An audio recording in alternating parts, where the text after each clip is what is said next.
kami di sini melihat kemungkinan besar The Fed akan terus melakukan kenaikan suku bunga.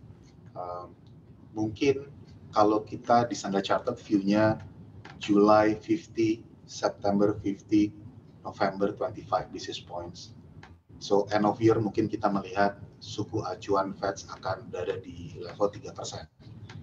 Namun demikian harus dicermati bahwa ada kemungkinan Powell juga meningkatkan agresivitasnya tergantung data statistik yang keluar dari United States.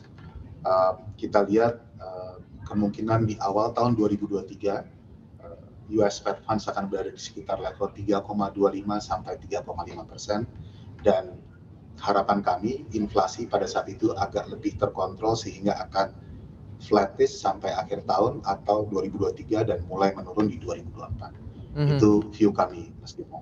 Diharapkan 2024 akan kembali suku bunganya secara normal, berarti juga angka inflasi Amerika Serikat dari 8,6% bisa kembali ke level 2% sesuai dengan ekspektasi dari The Fed tentunya. Tapi melihat bahwa ketidakpastian global ini sangat besar, utamanya mungkin di mana arah normalisasi kebijakan moneter dari sejumlah bank sentral, The Fed, terus juga ECB, dan juga adanya konflik geopolitik yang semakin berkepanjangan juga di Rusia dan Ukraina yang membuat berbagai macam permasalahan dan berdampak terhadap supply chain juga.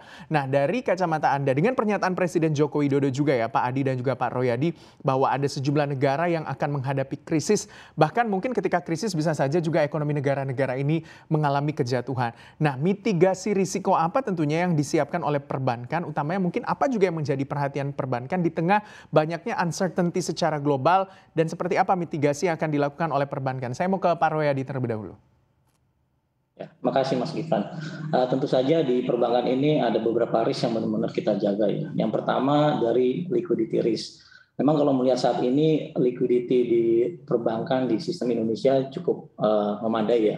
Jadi kalau kita lihat LDR perbankan masih sekitar 80% ya. Makanya kemarin BI juga menaikkan GWM untuk mengurangi money supply. Jadi tentunya mungkin strategi bagi bank untuk memperkuat liquidity, bank akan memperpendek ya instrumen-instrumen tenor instrumennya sehingga untuk menjaga liquidity. Yang kedua tentunya dengan meningkatkan simpanan masyarakatnya. Sama-sama kita ketahui sebenarnya masih banyak uang kas di luar bank yang bisa kita tangkap, khususnya kayak di BRI ini di ultra micro.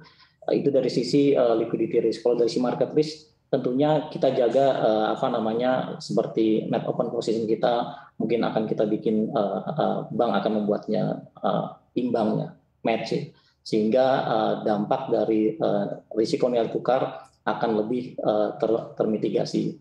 Yang terakhir mungkin dari sisi risk ya. Jadi kita juga jaga jangan sampai nasabah-nasabah kita terekspos dari risiko global ya. Jadi kita dengan menawarkan hedging dan juga dalam pertumbuhan juga kita benar-benar mungkin lebih selektif dalam pertumbuhan. Mungkin itu Mas Gibran. Oke, kalau dari Pak Adi seperti apa? Mungkin sebagai komplement dari pernyataan Pak Roy, saya melihat kalau dari sisi market risk yang paling pasti adalah exposure terhadap fixed rate, interest rate kita harus jaga ya, Mas. Karena ini kan investment book kita dalam bentuk surat utang negara juga bersuku bunga tetap, sementara funding kita di sisi lain bisa dibilang relatively floating. Itu hal yang perlu kita cermati, itu pertama.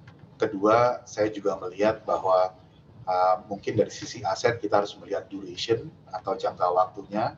Jadi dengan fokus lebih ke short term di mana potensial repricing daripada aset itu bisa lebih berlanjut dan lebih terukur, itu mungkin akan jauh lebih baik buat perbankan saat ini. Ketiga, saya setuju dengan Pak Royadi adalah setelah COVID 2020 awal sampai sekarang, banyak dari kita melihat likuiditas itu ample supply-nya dan sangat murah. Nah, sehingga sangat berfokus kepada likuiditas jangka pendek ya. Jadi mungkin ke depannya nih kita harus mulai melihat bagaimana kita bisa mengcover duration mismatch daripada balance sheet. Jadi lebih matching antara aset dan liabilities. Itu mungkin yang Dan terakhir mungkin credit risk yang sangat mungkin disebabkan karena faktor leverage yang tinggi di sisi klien kita. Kedua juga impact daripada kenaikan nilai tukar terhadap level bisnis di